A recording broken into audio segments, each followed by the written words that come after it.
자, 그럼 이런 경우는 어떻게 된대요?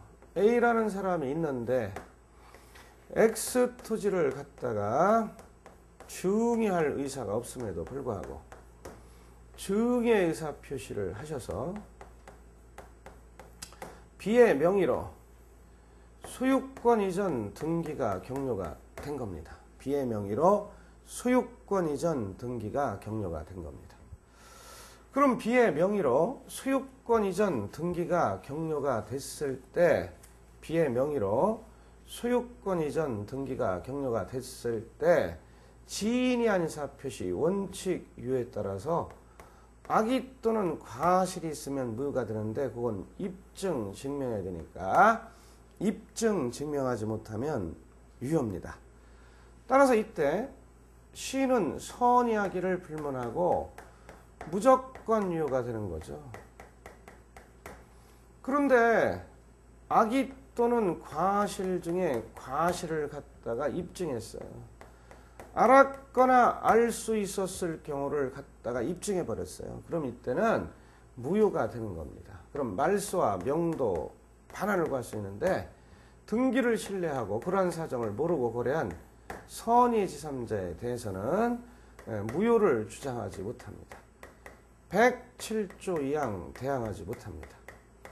그럼 유효하게 역시 소유권을 취득한단 말이에요. 그럼 일로 손해배상과 부당이득 반환을 청구할 수밖에 없단 말이죠. 그런데 선이 악의만 따지는 거죠. 악의는 뭐 하셔야 돼? 입증 증명하셔야 돼. 선의는 추정하는 거고. 그런데 과실, 무과실은 불문해요. D라는 사람에게 다시 매각을 했대요. 그런데 이분은 알고 있었대요. 그럼 이분은 전득자라고 부르는데 소유권 이전 등기하면 여기가 유효니까 무조건 유효가 되는 겁니다. 여기 일단 차단이 되는 거 이거를 갖다가 뭐라고 그래요? 엄폐물의 법칙이다.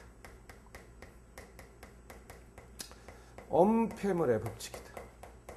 엄폐물의 법칙이다. 이건 무슨 얘기예요?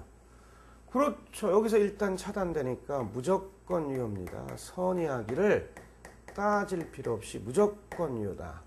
전득자는 선의의 제3자를 거래했을 경우 악이라도 유효가 된다. 제3자 전득자라고 하는 거죠. 그러나 악이 악이면 무효가 되겠죠. 악이 악이면 무효가 되겠죠. 그러나 선이었을 때는 무조건 유효가 된다. 다른 사항은 이게 우리가 다음 단원을 가면서 공부하기로 합니다. 왜?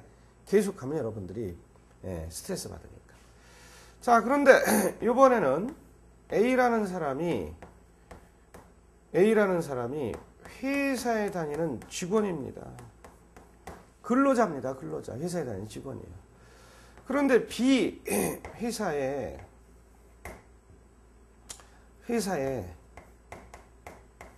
뭐 하셨어요?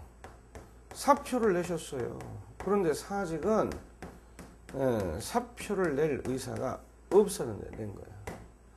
그러면 이 회사에서는 선이 무과실이니까 몰랐으니까 실제로는 사직할 의사가 없다는 거. 또 알 수 없었으니까 이 사표를 수리한 것은 그대로 유효가 되는 겁니다. 그러나 이 회사 직원이 사직할 의사가 없었다는 것을 회사가 알고 있다는 것을 알았거나 알 수 있었을 경우 악의 또는 과실을 갖다가 입증해버리면 사표를 수리한 것은 무효가 될 수 있다고 이때 107조로 해결할 수 있습니다. 지인이 아닌 사표시로 해결할 수 있습니다.